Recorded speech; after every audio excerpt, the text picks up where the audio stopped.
My name is Zeinab. I am born in Scotland. I grew up in Germany, studied in England. I now live in Australia. My family is not religious. They were possibly baptized, but they never followed a religion. But I always used to pray myself at home.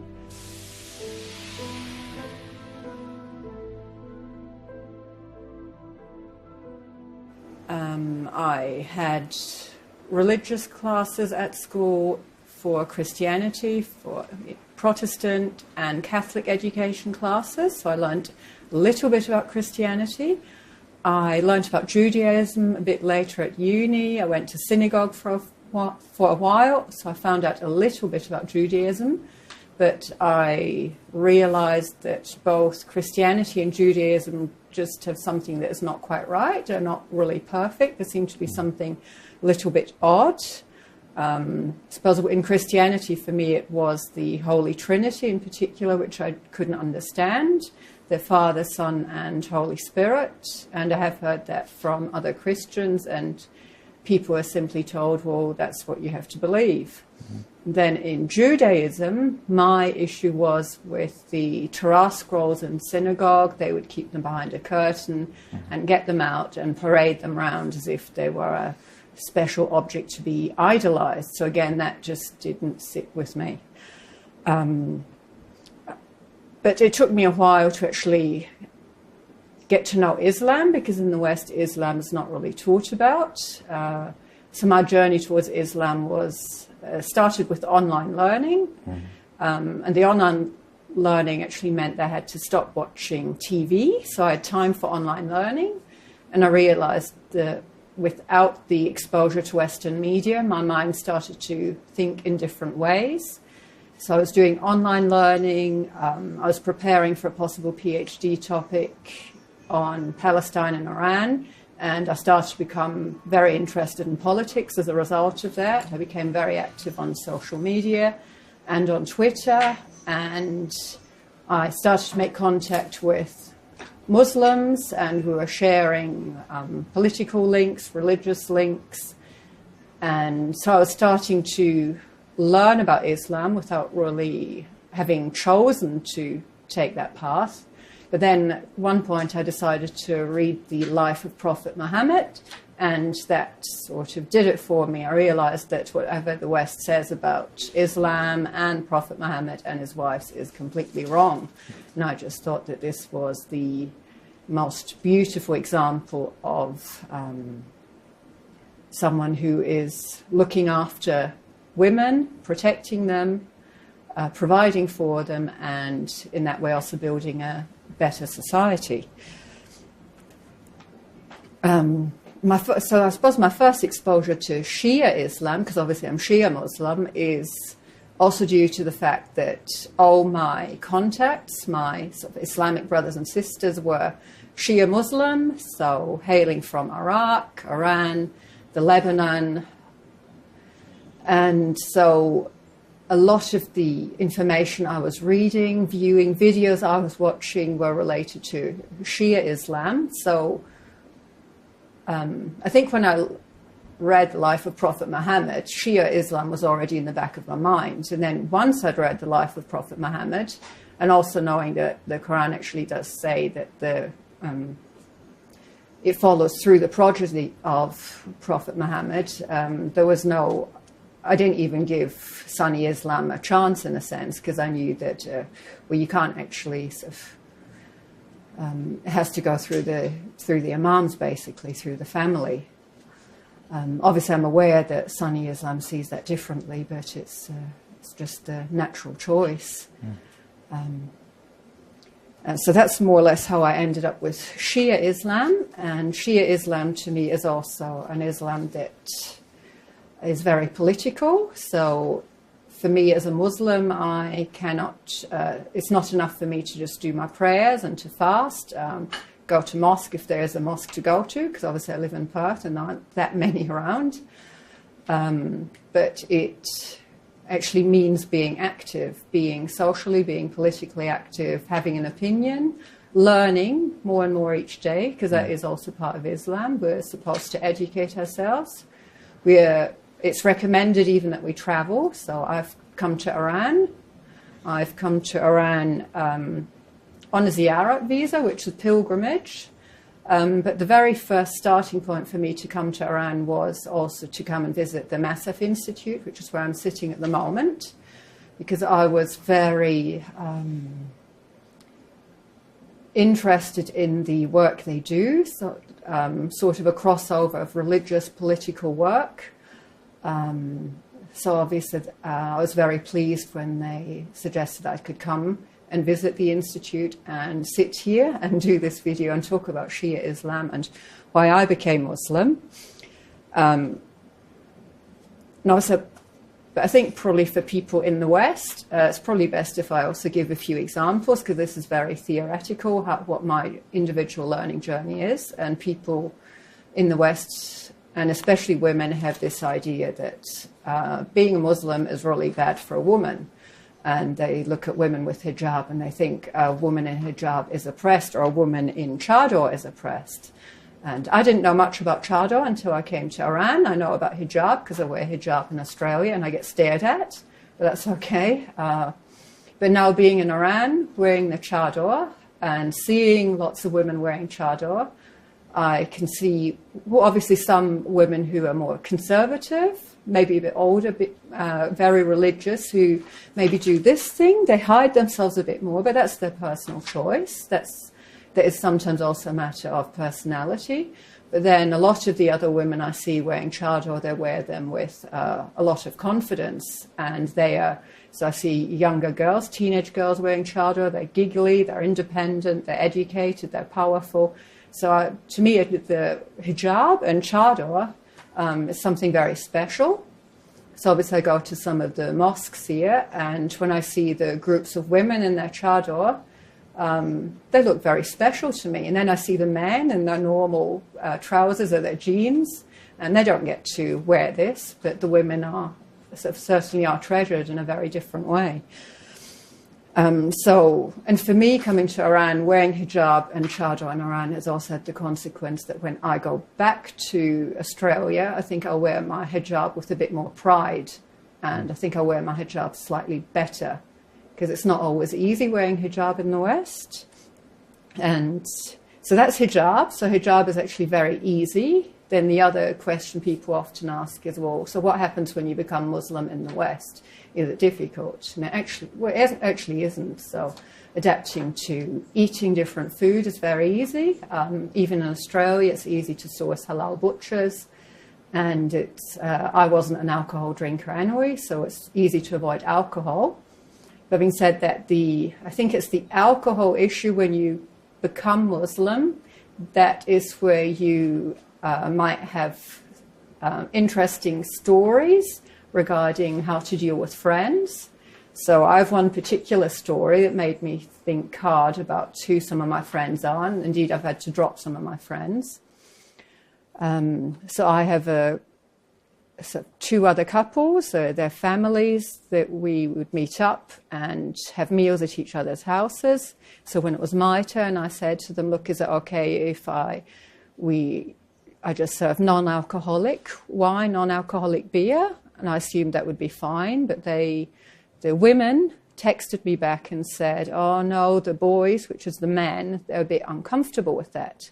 And I thought, well, that's odd. It's just a couple of hours without alcohol. Surely they can handle that.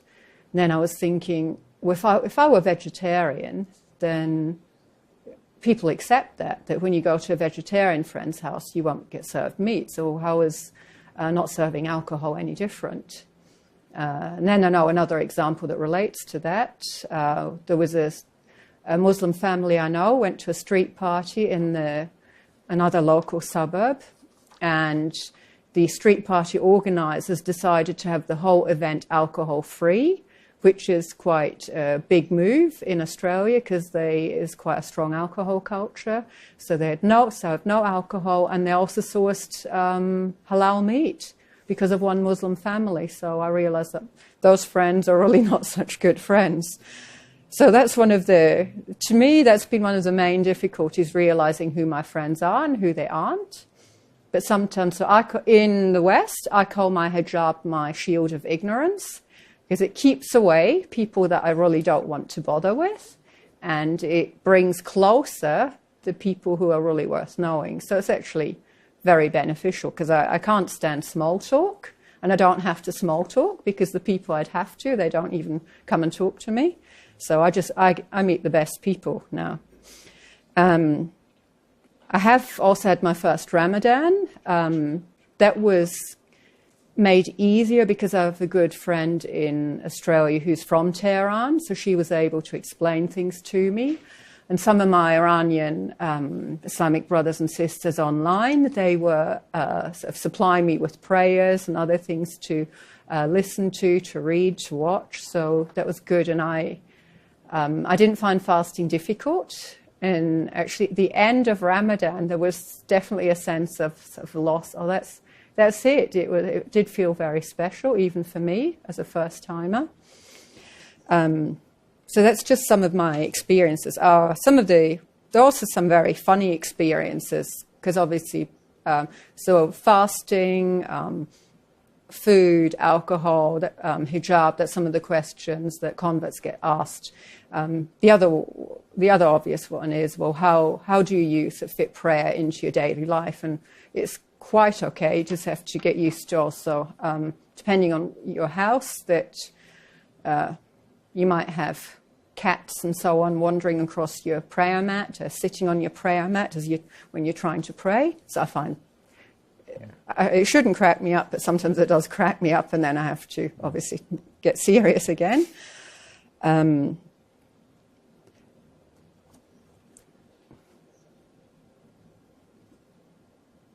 But yeah, so prayer is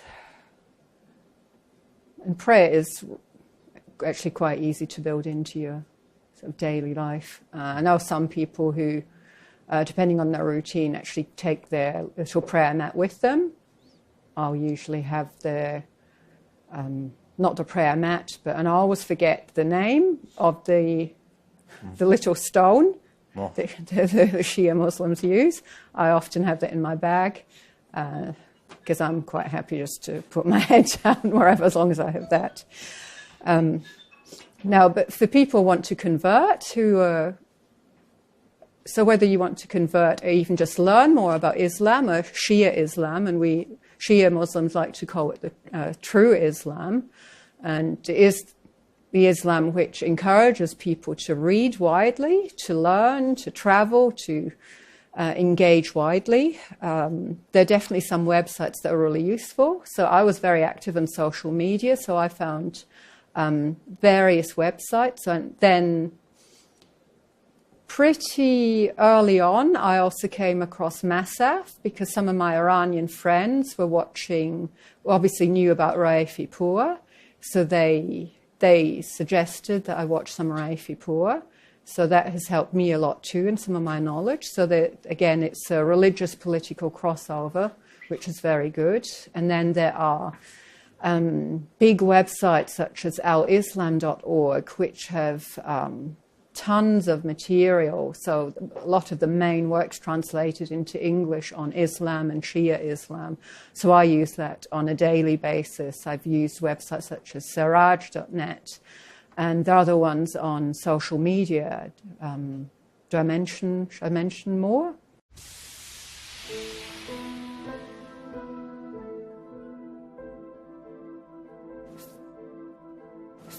One of my most formative experiences most recently, because I'm on a ziyarat visa here, which means a pilgrimage visa, has been to, as soon as I got off a 31-hour journey, which indeed did feel like a pilgrimage, because I had suffered by the end of it, so that was good. I went to Mashhad to visit Imam Reza Shrine, and the first impressions were, it's very overpowering, but I kept going back.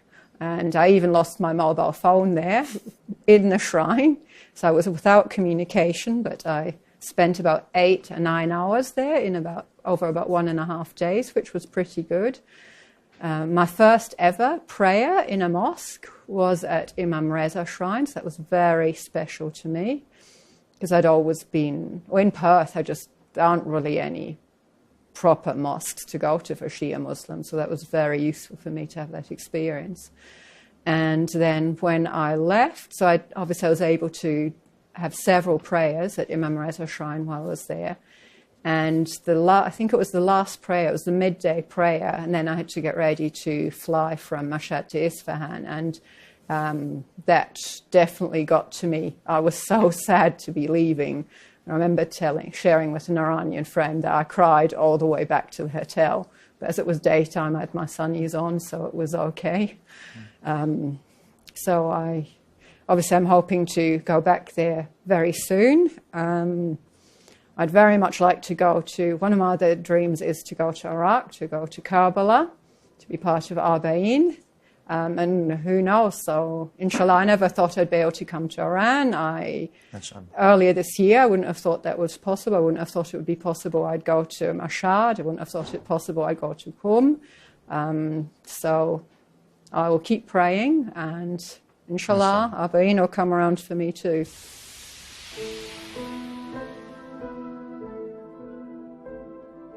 So one thing about Shiism, people don't really know much about Shiism. So when people want to find out about Shiism, for example, if they Google Shiism, and I wasn't even aware of this because I never had to Google Shiism because I had lots of contacts and friends who were Shia Muslims.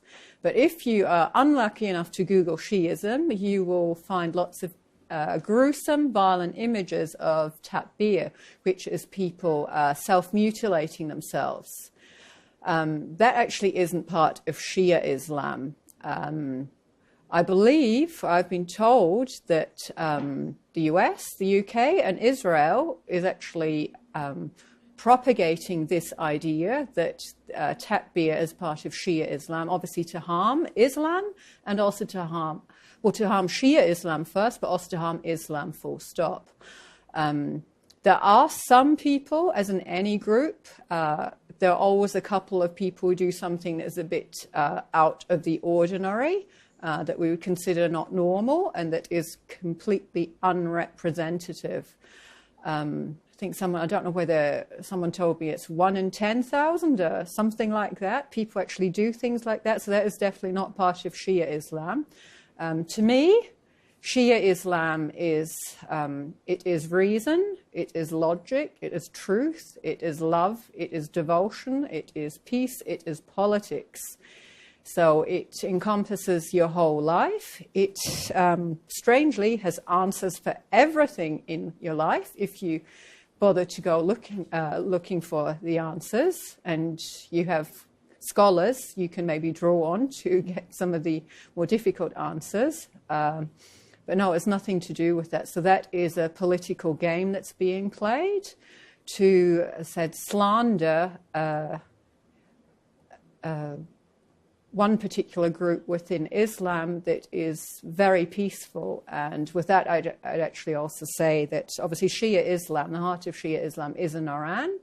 And Iran is one of the few countries that is actually not out there in the world bombing other countries to pieces. So Iran does the very opposite. Iran helps, assists, aids, and tries to sort out the mess that the West is creating. But obviously this is my opinion. I'm sitting in Iran, so I'm very happy to say this. But no, Shia, you definitely need to go and look at other websites. So as I said, start with ourislam.org, look at Masaf Institute, and there's so much information out there. But definitely for example, and there's another website that is part of the Masaf Institute. So there's masaf.ir, which is the Farsi language website, which I'm aware of, but obviously my Farsi is not good enough. But I myself have used their more recently launched English language website called islampfr.com. So on that, you will find information about Shia Islam. You'll find videos by Raifi Pur. You'll find other videos. You find articles on the 12 Imams. I use the articles on the 12 Imams as just a bit of an introduction to the different Imams. But there's everything there also regarding hijab, There's even music, so please have a look at that. That's one of your best starting points. If you know nothing or very little about Shia Islam, if you just want to know about Islam, full stop, true Islam, then go there. It's very safe and it's very beautiful.